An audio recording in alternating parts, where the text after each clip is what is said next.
Good evening, everybody. Good evening. Thank you very much for all coming out to this talk tonight, and thank you to Father Tom, the Passionists, the Creagh retreat, for inviting me to do this. I think it was quite a few years ago, Father Tom, I did one for Brian McKee organised it. I think it was for the first book, but I'm still flogging it, so you never know. As you can see, I think people now call me an author. Now, I do struggle with that title because I would say in life my role is in order. It's a mummy of 6, it's a grandmummy of 6, it's a nurse practitioner and retired. But there was 9,000 patients who I used to look after. And somewhere in between all that life and time, I somehow found time to write 3 books. I never wrote since the day I left school.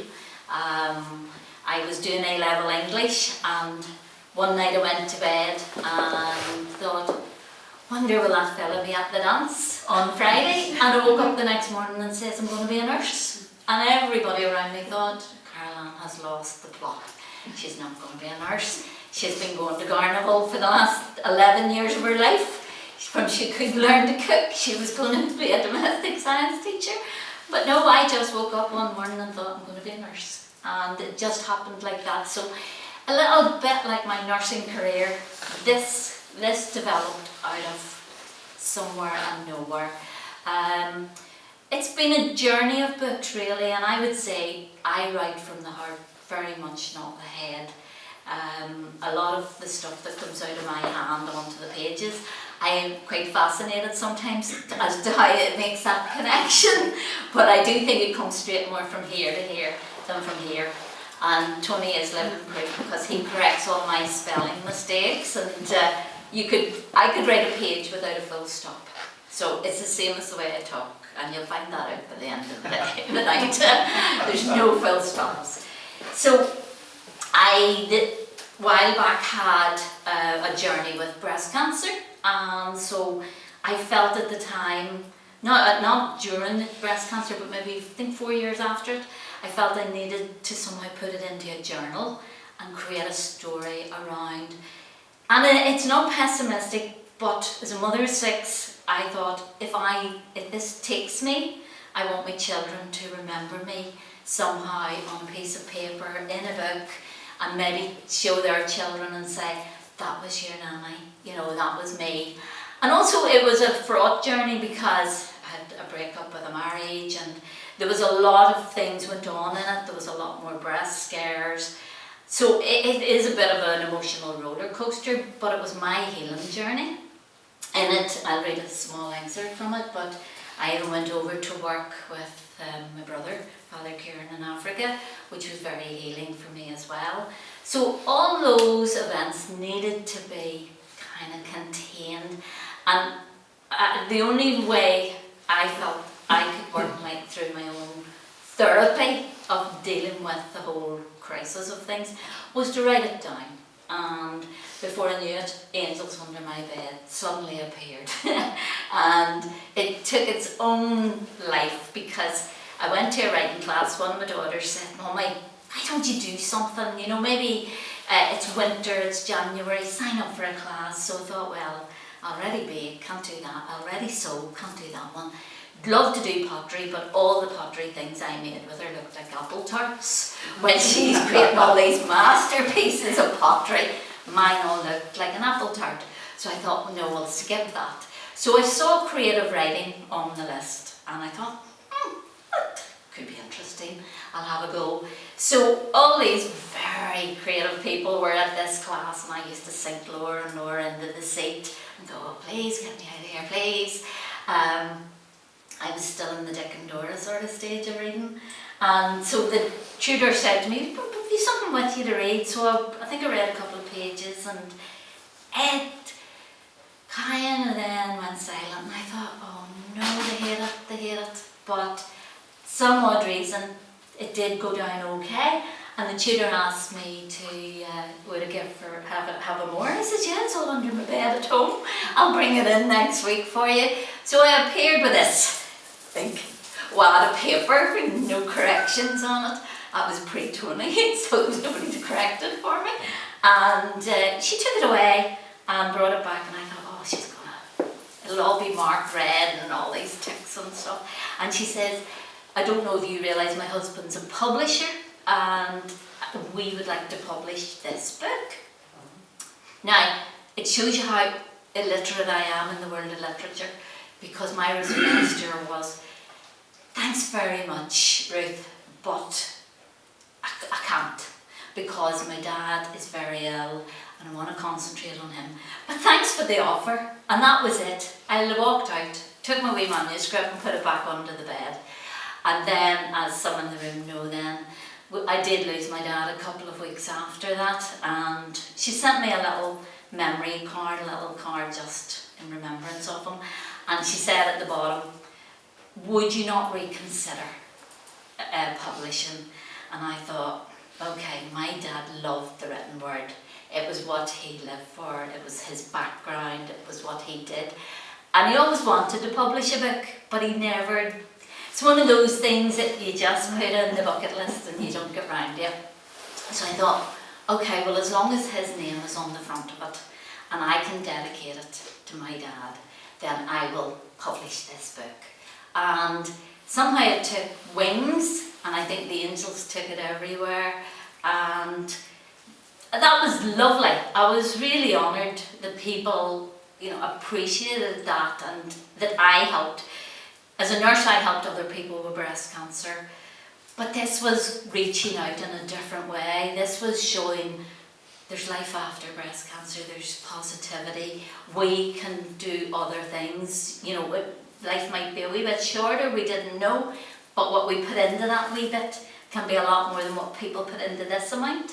So, job done, I then headed off on the Camino, because grief was something I've dealt with from I was 17. My first ward, I was sent as a nurse to prepare a person for the mortuary, and I thought, what do you do here? But, so grief was something that was through the troubles, through the stories, through the nursing, it was there. It was something we had to learn to cope with on a daily, maybe not daily, but weekly basis. And suddenly I was landed this grief from losing my dad, and I couldn't cope with it. I couldn't deal with the loss. And I thought, you're meant to do this. You're meant to be the one that knows what to do with all this bundle of grief. So the only thing I could do with that bundle of grief was I bunged it into a rucksack, and I put my walking shoes on, and somebody had mentioned to me, walking up the Cave Hill, have you heard about the Camino? No idea. Then when I got home, there was an article on the radio, something about the Camino. And I'm a great believer that all these are signs, and I thought, what is this thing, this walk that I have to do? So I looked it up, and it's a 500-mile walk across North Spain. You start off in France, in Saint-Pierre-de-Port, and Saint-Jean-Pierre-de-Port, and basically I got off the plane and turned left. And until I ran out of land, I kept walking. It's 500 miles, or it looks better when you write it in kilometres, because it's 800 or 795. But that really looks impressive. But I decided that if I needed to deal with the grief the way I could, so I took his gardening jacket, wrapped myself in his gardening jacket, filled this little rucksack, and one pair of shoes, pair of shorts, and off I went. Landed myself in France, hadn't a clue where I was going. All I knew was I had a plane out in 24 days, out of the far side of this big land mass, and I just followed the yellow arrows, and I kept walking through my grief. And it was very helpful, because you meet other people, and they're there for many different reasons. People are there for broken hearts, people are there to meet somebody they love, people are there for spirituality, people are there for fitness, and people like myself were there to cope with loss and grief and find their own journey through it. But my aim was that I would reach the Cathedral of St James, which my dad was Jim, on his first anniversary. And so that was the only plan I had. I slept in belfries, I slept on church altars, I slept in albergues. It's when my mum didn't turn up with like 40 people. I slept in a room with 10 men, and they're all cyclists. So in one of the chapters I do try to get undressed inside a sleeping bag, which is a very good feat to try and get yourself into your pyjamas inside a sleeping bag. But I was well trained by nuns, so I achieved it greatly, and I kept very modesty. But yes, it was a fascinating journey. But I was a single mum at this stage, and I thought I'll write this little kind of vlog so that if I go missing, somebody might remember me. Maybe when the fridge empties at home, they'll think, "Is Mummy not back yet?" So I thought, okay, they'll find where I was. But when I got home, it was very well response. There was 9,000 people had read this blog across, 30 countries. I mean, I didn't know I could speak that many languages, but there you go. And then I thought, do you know what? Maybe it's not enough to have reached that cathedral for my dad. Maybe I need to write this Camino for him. And so it was a book of loss, of relationship, of parents, of just finding yourself and actually finding your own strength, because I'm no braver than anybody else in this room, but yet I got lost 3 times. There was one day I did 60 kilometres because I lost myself twice. In fact, at one point I realised I was walking backwards because I'd taken the wrong turn and I was on the way back to where I'd come from. So that added another 10 kilometres to my day. So by the time I reached Roncesvalles to Pamplona, it was 2 days walking, and I'd done it in one. And when the lady in the German albergue saw me, I think she was going to take me to hospital because I was that dehydrated and exhausted from walking 60 kilometres in one day. I thought, this is not good, because I ended up with 11 blisters on my feet as well. So I thought, I'm only on day 2, I've another 22 to do with all this effort. But I called it my penny mile Camino, because what I would have judged was a mile, I would leave a penny for people who have died from cancer, like myself, or other people who have survived cancer. And then I got to the point, thank God, I ran out of family members. I started naming patients, and then I just started leaving them for people in general one of the albergues one night I was in, this girl, I think she's Cork or Kerry or somewhere, and she says, "Oh, you wouldn't believe I just found a penny on the ground and pick a penny up for luck." And I thought, happy days. I says, that was my wee penny, and if it brings you good luck, here's hoping. So there was people used to contact me and say, "I've been following you because I've been following your pennies." And one lady from, I think it was New Zealand, sent me an email maybe about a month later, and she says, "I was so pleased to see your penny at the cathedral." She says, "because I knew you made it and I knew your daddy would be proud." So the last penny, 2 really, I put one at the foot of St James's statue. If anybody knows the Compostela, there's a big statue to St James there. So I tucked it in under his foot. So if you ever go, there's a wee penny tucked in there somewhere. But I kept one. If you go right out to the coast of Murcia, it's the end of Spain. It's where the Atlantic reaches Spain. And it is where I thought was a fitting end, because his life had ended, but the energy from the water, the solidness of that rock, everything about that reminded me of my life with my dad, and his energy would live on. But I watched these crashing waves, so I put the last penny and a rose from the garden, his garden, and a little sprig of lavender, which he loved, and I just watched them being swept out. And I just thought, things can be taken away, but you can't, the rock and the energy will always remain. And so I went back home and I wrote that book. And then life got in the way, as I say, 6 children. We had in the 10 years from I wrote those two, I had 6 grandchildren, 3 weddings. No, I should have put that the other way around. I had 3 weddings and then 6 grandchildren, but maybe a wee bit of a mix. And then I had a new partner, Tony, and it was 2 years ago then that I was rummaging in the box, and it was the same box I rummaged in during the Camino because I needed to find letters from my dad, and I found Tony's letters. So somehow I think it was a heck of a big angel brought him, but he arrived anyway. But I found a cheque that my dad wrote to me on the very first day of my nursing, and I still have it. And for those that have read the book already, it was in my nurse's watch book or box, and that stayed with me. It was the day we arrived at the nurse's home, and I was 17. I was frightened. I wanted to run away. I wanted to get back into the car and say, "No, Daddy, take me home." And I remember him, as daddies do, he just says, Dad, folded it up, put it in my hand and said, "That's for a wee rainy day. Just keep the dogs from the door," whatever. And there it still is, Miss Caroline Creagh, £20. Now that was a lot of money in 75 because my first wage was 40. So it was like 2 weeks salary to me at the time. And the date on it is the 22nd of September 1975.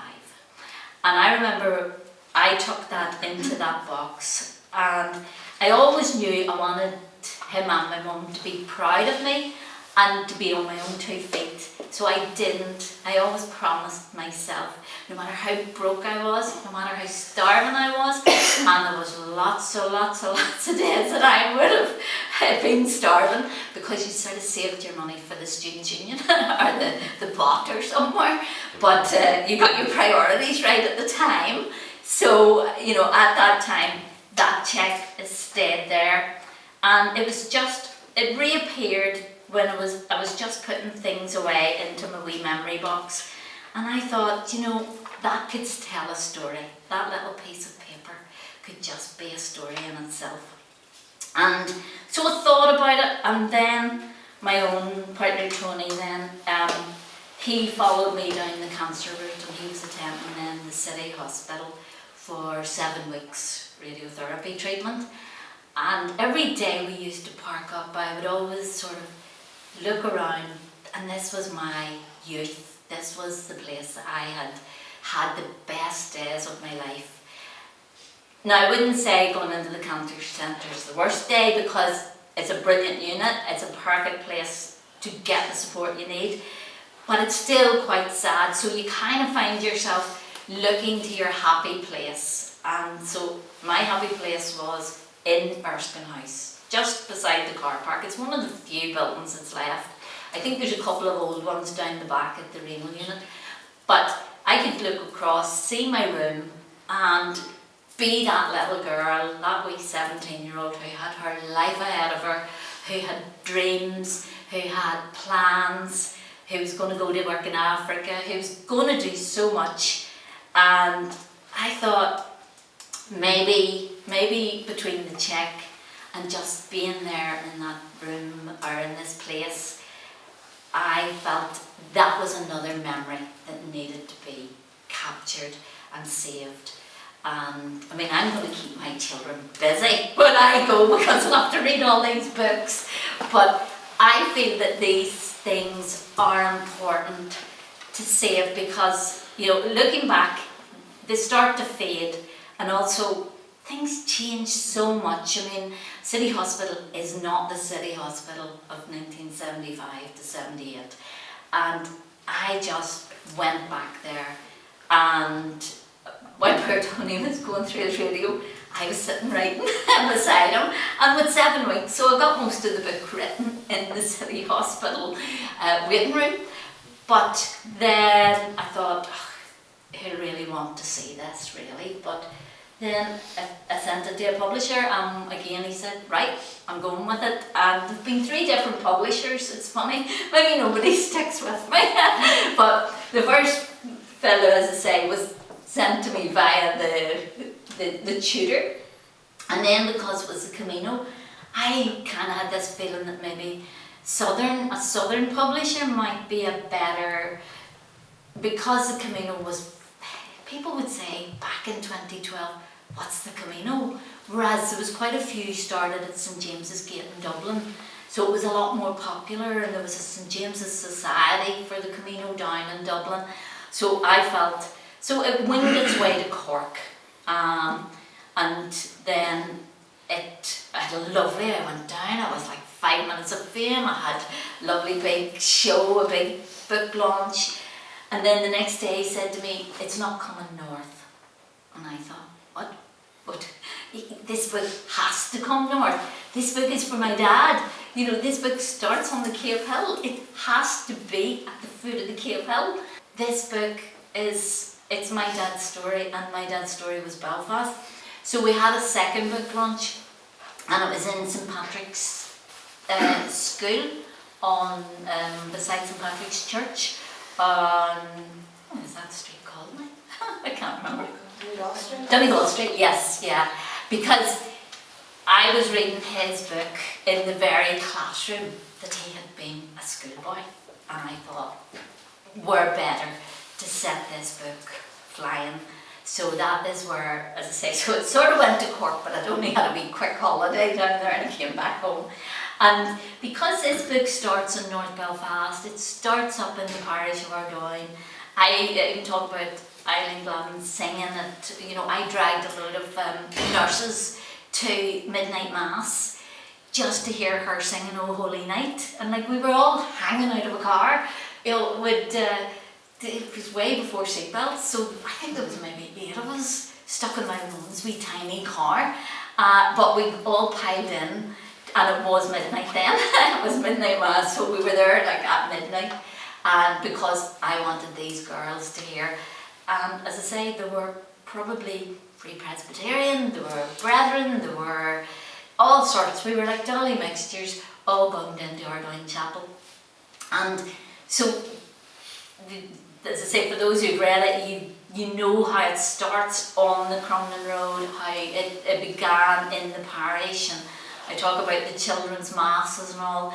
So again, I felt North Belfast was a good starting point for it. And so there's a publisher, just kind of print and publishing, Shanway at the bottom of the Crumlin Road, and he loved it, so I thought, right, it's a North Belfast nurse, North Belfast wee girl, North Belfast story, North Belfast publisher.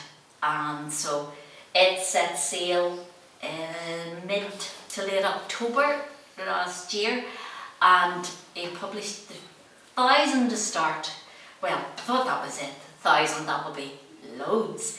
And so in the 9 weeks from it hit the shops, the 1,000 sold completely. We ran out in 9 weeks of the 1,000 books. It went into 18 bookshops.